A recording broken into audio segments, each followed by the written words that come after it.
Namun di sebuah lembaga pendidikan seperti yang kita lakukan ini, kita menjalani Ramadan bersama-sama dan melaksanakan kegiatan bersama-sama.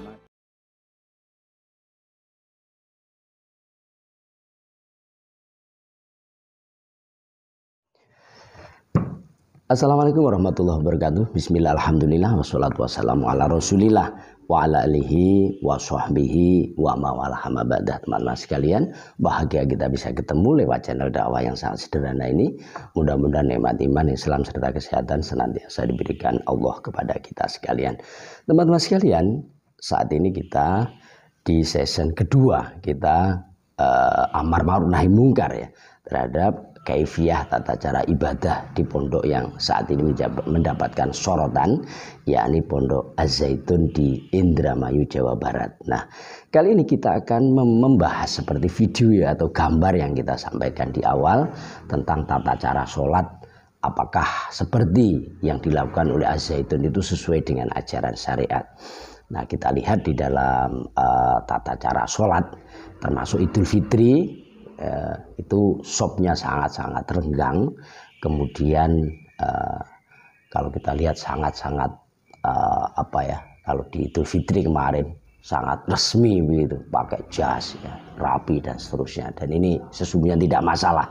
Yang menjadi sorotan, yang menjadi masalah adalah pertama bercampur antara laki-laki dan perempuan. Bahkan perempuan kalau kita ada di sop yang paling depan, kalau di gambar itu kemudian sangat-sangat renggang.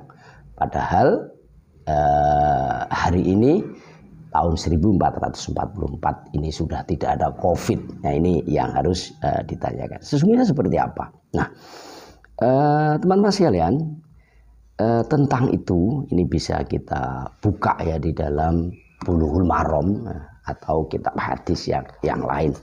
Jadi ini cetakan lawas Bulughul Maram. Nah, di sana disampaikan hadis dari Abi Hurairah, Sahih Muslim.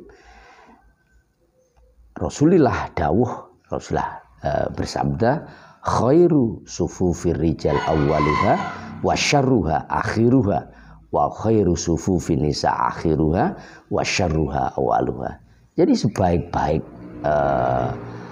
barisan sholat jamaah laki-laki, ini sekali lagi konteksnya kalau berkumpul seperti yang dipraktekkan di dalam Pondok Az-Zaitun.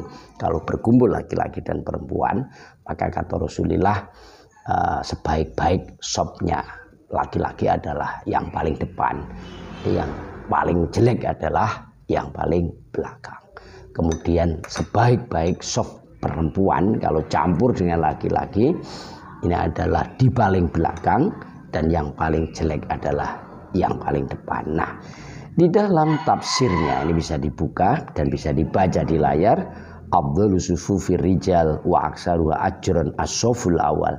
Jadi sebaik-baik atau yang paling utama barisan sholat laki-laki dan paling banyak pahalanya, ini adalah shaf yang paling awal. Kenapa? Likurbihim minal imam wa bu'dihim anin nisa. Karena kalau itu campur antara laki-laki dan perempuan, shaf paling depan itu tentu lebih dekat dengan imam dan lebih jauh dari perempuan. Wa aqalluha ajran wa fadlan as-safful muakhir. Sementara yang paling tidak baik, pahalanya paling sedikit, ini adalah bila laki-laki sholat jamaah campur dengan perempuan adalah shaf yang paling terakhir. Kenapa? Libu'dil musalli an sima'il qiraah. Nah, tentu kalau shaf paling belakang itu laki-laki ya jauh dari imam, tentu bacaan imam ini tidak sejelas shaf yang depan. Wa bu'dihi min haramil imam, jauh dari kemuliaan imam. Wadilalati ala qillati ruhbatil mutaakhir fil khair wal ajri. Yang berikutnya shaf paling belakang ini menunjukkan ya ketidakpedulian begitu orang yang sholat memilih shaf terakhir ini tentang keutamaan dan pahala begitu. Nah, wa ablu sufufin nisa wa aksaruha ajran as-safful muakhir. Sementara yang paling utama barisan atau sop sholat perempuan, kalau sekali lagi campur dengan laki-laki, dan paling banyak pahalanya adalah sop yang paling belakang. Kenapa? Wadzalika li'annahu astaru lil mar'ah. Karena kalau yang paling belakang ini dia lebih tertutupi dari pandangan laki-laki, karena dia tertutup dengan sop-sop wanita yang di depannya.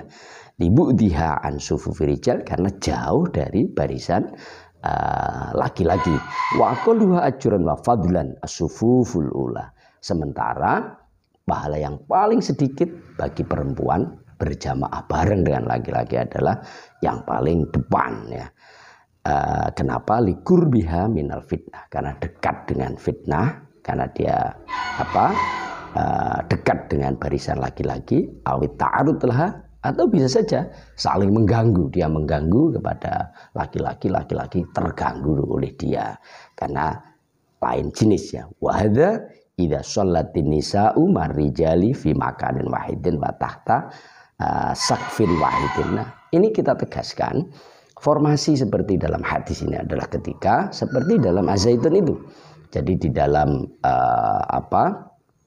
bangunan yang sama, tempat yang sama, di dalam plafon yang sama, ya, plafon rumah bangunan yang sama.